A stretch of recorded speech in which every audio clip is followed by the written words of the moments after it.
নমস্কাৰ, মই ডক্টৰ চন্দন কলিতা। আজি আপোনালোকৰ মাজত আহিছোঁ এটা বেমাৰৰ বিষয়ে আলোচনা কৰিবলৈ। আৰু এই বেমাৰটোৰ লগত আমি সকলোৱে প্ৰায় পৰিচিত। বেমাৰটো হৈছে ইউৰিক এচিডৰ লগত জড়িত। গাউট বুলি কওঁ, গাউটি আৰ্থ্ৰাইটিছ বুলি কওঁ। আমাৰ দেহত এই বেমাৰটো যেতিয়া হয়, আমি বহুত অসুবিধাৰ সন্মুখীন হওঁ। আৰু এই অসুবিধাখিনিৰ পৰা উপশম পাবলৈ আজি মই আপোনালোকৰ মাজত এই বেমাৰটোৰ বিষয়ে আলোচনা কৰিবলৈ আহিছোঁ। সচৰাচৰ যেতিয়া মই OPDত বহোঁ, তেতিয়া বহুত পেচেণ্ট মোৰ ওচৰত আহি কয়, ছাৰ, মোৰ ভৰিৰ গেৰুৱাটো বহুত বিষ কৰিছে। বা যোৱাকালি ৰাতিপুৱা যেতিয়া মই বিচনাৰ পৰা উঠিছোঁ, খোজ কাঢ়িব লৈছোঁ, তেতিয়া ভৰিকেইটা ঠিকমতে বিষৰ কাৰণে পাতিব পৰা নাই। ভৰিৰ বুঢ়া আঙুলিৰ গাঁঠিটো খোজ কাঢ়িলে বিষায়, কঁকালটো বিষায়। ডক্টৰ হিচাপে কেতিয়াবা লেবৰেটৰিকেল ইনভেষ্টিগেশ্যন দিব লগা হয়। যেতিয়া লেবৰেটৰিকেল ইনভেষ্টিগেশ্যনখিনি আহে, তেতিয়া চোৱাৰ পিছত দেখা যায় ইউৰিক এচিডৰ পৰিমাণটো বহুত পৰিমাণে বৃদ্ধি হৈ আছে। কেতিয়াবা বৃদ্ধি নহয়, কিন্তু যিটো আমি লক্ষ্মণ ৰেখা বুলি কওঁ, সেইটো প্ৰায় সেইটোলৈ আহি পায়। তেনেস্থলত পেচেণ্টক কেতিয়াবা মেডিচিন দিব লগা হয়। কিন্তু আজি মই আপোনালোকৰ মাজত এইকাৰণে আহিছোঁ, মেডিচিন নোখোৱাকৈ বেমাৰটোৰ পৰা কেনেকৈ লাভত থাকিব পাৰি বা লাভান্বিত হ'ব পাৰি, বা মেডিচিন নোখোৱাকৈ এই বেমাৰবিধৰ পৰা আমি কেনেকৈ বাচি থাকিব পাৰোঁ, সেই বিষয়ে আলোচনা কৰিবলৈহে আহিছোঁ। এই গোটেইখিনি জানিবলৈ আপুনি আজি এই সম্পূৰ্ণ ভিডিঅ'টো চাব লাগিব। তো ইউৰিক এচিড কি বস্তু? আমি যেতিয়া খানা খাওঁ, খাদ্যৰ লগত আমাৰ পিউৰিন জাতীয় বস্তু এটা আহে। কিছু পৰিমাণে পিউৰিন লিভাৰে আমাৰ দেহটো প্ৰডিউচ কৰে। এই পিউৰিন জাতীয় মলিকুলটো ভাঙি গৈ আমাৰ দেহত ইউৰিক এচিড ফৰ্ম হয়।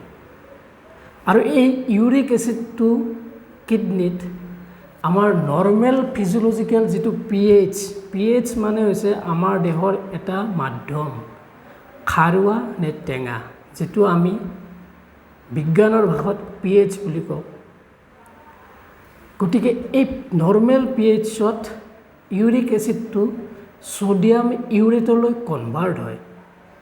আৰু ছ'ডিয়াম ইউৰেটটো হৈছে ক্ৰিষ্টেল আকাৰৰ নিডল লাইক ষ্ট্ৰাকচাৰ। আৰু এই ক্ৰিষ্টেল আকাৰৰ নিডল লাইক ষ্ট্ৰাকচাৰ, বেজীৰ নিচিনা বস্তুবিলাক যেতিয়া আমাৰ ছফ্ট টিছু, সাধাৰণতে গাঁঠিৰ ভিতৰত যেতিয়া থাকে, সেই গাঁঠিত জমা হ'বলৈ ধৰে। এই জমা হোৱাৰ ফলত লাহে লাহে এই ক্ৰিষ্টেলবিলাক যেতিয়া পৰিমাণ বৃদ্ধি হয়, এই পৰিমাণবিলাকে তেতিয়া সেই বেজী আকাৰৰ ক্ৰিষ্টেলবিলাকে বিন্ধিব ধৰে। ফলত আমি বিষ অনুভৱ কৰোঁ, ৰঙা পৰে, ফুলি উঠে। এই বস্তুবিধৰ পৰা উপশম পাবলৈ আমি কিছু পৰিমাণে কি হয়, খাদ্য অভ্যাসটো চেঞ্জ কৰিব লাগিব। আৰু চেঞ্জ কৰিলে মই দেখিছোঁ 99% মানুহে সুফল পাইছে। এনেকুৱা নহয় যে কিডনীয়ে আমাৰ ইউৰিক এচিড দেহৰ বাহিৰলৈ উলিয়াই দিব পৰা নাই, তেনেকুৱাও নহয়। কিডনীয়েও এটা পৰিমাণে আমাৰ দেহৰ বাহিৰত ইউৰিক এচিডটো ওলায়ে থাকে। কিন্তু আমি যেতিয়া খোৱা খাদ্যত বা আমি যিখিনি খাদ্য খাওঁ, তাত পিউৰিনৰ পৰিমাণ যথেষ্ট পৰিমাণে থাকে, তেতিয়া আমাৰ ইনপুট আৰু আউটপুট দুটাৰ ৰেচিঅ'টো বহুত ডিফাৰেঞ্চ হয়। ফলত আমাৰ দেহত ইউৰিক এচিড বাঢ়িব ধৰে। বহুতে হয়তো ভাবিব পাৰে কিডনী বেমাৰ হোৱাৰ কাৰণে চাগে ইউৰিক এচিড বাঢ়িছে। তেনেকুৱা কোনো নহয়। নৰ্মেল মানুহৰ ক্ষেত্ৰতো ইউৰিক এচিডৰ পৰিমাণ বাঢ়িব পাৰে। গতিকে আপুনি ভাবিব নালাগে যে ইউৰিক এচিড বাঢ়িছে, কিডনী বেমাৰ থাকে কাৰণে চাগে তেনেকুৱা নহয়। কিছু মানুহৰ ক্ষেত্ৰত যেতিয়া কিডনি কম্প্ৰমাইজ ডিজিজ থাকে তেনে ক্ষেত্ৰত হয়তো আমি ভাবিব পাৰোঁ আচ্ছা কিডনিয়ে চাগে ঠিকমতে ফ্লাছ কৰিব পৰা নাই, পেচাবৰ জৰিয়তে উলিয়াই দিব পৰা নাই। কিন্তু সাধাৰণ মানুহৰ ক্ষেত্ৰত তেনেকুৱা কেতিয়াও নহয়। কিন্তু সেইবুলি আপুনি ইগনৰো কৰিব নালাগে। যিমান সোনকালে পাৰে ট্ৰিটমেণ্ট কৰিব লাগে, ডক্টৰৰ দিয়া পৰামৰ্শ ল'ব লাগে। মই ইয়াত আহিছোঁ যাতে ডক্টৰৰ ওচৰত নোযোৱাকৈ আপুনি ইউৰিক এচিডৰ পৰা লাভান্বিত হয় সেই বিষয়ে জনাবলৈ। আমি যিবিলাক খাদ্য খাওঁ সকলো খাদ্যতে পিউৰিন থাকে আৰু সকলো খাদ্যতে প্ৰটিন থাকে। পিউৰিন আৰু প্ৰটিন এই দুটা ভাই ককাই টাইপ বস্তু। এটা প্ৰটিন উৎপন্ন হ'বলৈ 20টা এমিনো এচিডৰ দৰকাৰ হয়। সেই 20টা এমিনো এচিডৰ 3টা এমিনো এচিডেই মানে মেইন উপাদান হয় এই পিউৰিন উৎপন্নৰ কাৰণে। গতিকে সেইকাৰণে মই কৈছোঁ পিউৰিন আৰু প্ৰটিন দুই ভাই ককাই। পিউৰিন কেতিয়াও ফৰ্মেশ্যন হ'ব নোৱাৰে যদি আমি প্ৰটিন নাখাওঁ। খাদ্যততো প্ৰটিন আৰু পিউৰিন থাকিবই, কাৰণ প্ৰটিন য'ত থাকে পিউৰিন থাকিবই। এনেকুৱা কোনো খাদ্য নাই য'ত প্ৰটিন নাথাকে। দশমিকৰ পিনেও কিবা এটা এমাউণ্টত হ'লেও প্ৰটিন থাকিবই। আমি কওঁ আপেলত একেবাৰে কম পৰিমাণে প্ৰটিন থাকে, কিন্তু তাতেও চাব কিছু পৰিমাণে হ'লেও প্ৰটিন ট্ৰেছ এটা থাকে। গতিকে পিউৰিন সকলো খাদ্যতে পোৱা যাব, কাৰণ প্ৰটিন থাকিবই। প্ৰটিনত যি 20টা এমিনো এচিড থাকে তাৰে 3টা এমিনো এচিড নোহোৱাকৈ পিউৰিন কেতিয়াও উৎপন্ন হ'ব নোৱাৰে, কাৰণ সেই 3টা উপাদানেই হৈছে পিউৰিন ফৰ্মেশ্যনৰ কাৰণে মেইন দোষী। গতিকে সেইকাৰণে কৈছোঁ প্ৰটিন আৰু পিউৰিন দুটা ভাই ককাই। বহুত ইউটিউবৰ ভিডিঅ' চাইছোঁ, বহুতে কয় ডক্টৰে প্ৰটিন খাব মানা কৰে, কাৰণ পিউৰিনৰ লগত প্ৰটিনৰ কোনো সম্পৰ্ক নাই। এইটো একেবাৰে মিছা কথা, ভ্ৰান্ত ধাৰণা।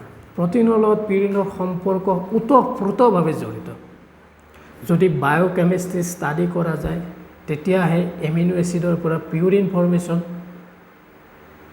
যিটো পাথৱে ৰাস্তা সেইটো গম পোৱা যায়। আৰু সেইকাৰণে কৈছোঁ প্ৰটিন জাতীয় খাদ্য পৰাই আমাৰ পিউৰিন উৎপন্ন হ'বই। আপোনাক মই 5টা মান খাদ্যৰ নাম কৈছোঁ। মাংস, মাছ, গাখীৰৰ পৰা উৎপন্ন প্ৰটিন মানে পনীৰ, মচুৰ দাইল, কণী, এইকেইটা বস্তুত প্ৰচুৰ পৰিমাণে প্ৰটিন থাকে। আপুনি সম্পূৰ্ণৰূপে 3 মাহ এই 5টা বস্তু খোৱা বন্ধ কৰক, আপুনি দেখিব 90% আপোনাৰ বেমাৰ উপশম হৈছে। গতিকে আপুনি বোলে নহয় মই খাব নোৱাৰোঁ, কেনেকৈ থাকিম? নিশ্চয়কৈ সেইটোও সঁচা কথা। তো আপুনি এটা কাম কৰক, সপ্তাহত 2 পিচ মাংস খাওক, বা ঘৰত মাংস ৰান্ধিলে মাংসৰ জোলেৰে ভাতখিনি খাওক। সপ্তাহত 1 পিচ মাছ খাওক, সেইখিনিতো পাৰিব। তেতিয়া দেখিব আপোনাৰ দেহত প্ৰটিন আৰু পিউৰিনৰ ইনটেক যিটো খাদ্যৰ জৰিয়তে গৈ থাকে সেইটো বহুত পৰিমাণে কমি যাব। ফলত ভিতৰত যিখিনি সঞ্চিত ইউৰিক এচিড থাকিব কিডনীটো সেইখিনি ফিল্ট্ৰেশ্যনৰ দ্বাৰা ওলাইয়ে থাকিব, আপোনাৰ ছাপ্লিমেণ্ট কমি যাব। গতিকে লাহে লাহে আপোনাৰ দেহত ইউৰিক এচিডৰ পৰিমাণো কমি যাব। বহুত ডক্টৰে মেডিচিন দিয়ে, ময়ো মেডিচিন দিওঁ। অত্যাধিক বিষালে কেতিয়াবা পেইন কিলাৰো দিব লগা হয়। কিন্তু মই এই ভিডিঅ'টো কৰাৰ একমাত্ৰ এটাই কাৰণ যাতে আপোনালোকে মেডিচিন নোখোৱাকৈ ইউৰিক এচিডৰ পৰা উপশম লাভ কৰিব। আমি ডেইলি সদায় পানীৰ পৰিমাণটো চাব লাগে, কিমান পৰিমাণে খাওঁ। বেছি নোৱাৰিলেও দিনটোত 8-10 গিলাচ পানী খাব পাৰোঁ। এইখিনি পানী খালেও আমাৰ দেহত ফিল্ট্ৰেশ্যন বহুত হয়। আশা কৰিছোঁ আপোনালোকে গোটেইখিনি কথা বুজি পাইছে। গতিকে ইউৰিক এচিড যিমানে কয়, যোনে যি নকয়, এই বস্তুটো আপুনি ধুনীয়াকৈ নিজৰ খাদ্য প্ৰণালী মেইনটেইন কৰি ধুনীয়াভাৱে সুন্দৰ জীৱনশৈলী এটা কটাব পাৰিব। গতিকে আশা ৰাখিছোঁ এই ভিডিঅ'টোৰ দ্বাৰা আপুনি উপকৃত হ'ব। কিবা জানিব লগা থাকিলে মোক কমেণ্টৰ দ্বাৰা আপুনি সুধিব। আগলৈও মই এনেকুৱা কিছুমান দৰকাৰী ভিডিঅ' লৈ আপোনালোকৰ মাজত আহিম, বা আপোনালোকেও মোক অনুৰোধ কৰিব বোলে ছাৰ কিবা জানিব লগা আছে, এই বেমাৰটোৰ বিষয়ে আপুনি জনাব নেকি? মই নিশ্চয় চেষ্টা কৰিম। গতিকে আজিলৈ এইখিনিয়ে কৈ আপোনালোকৰ পৰা বিদায় মাগিছোঁ। ধন্যবাদ।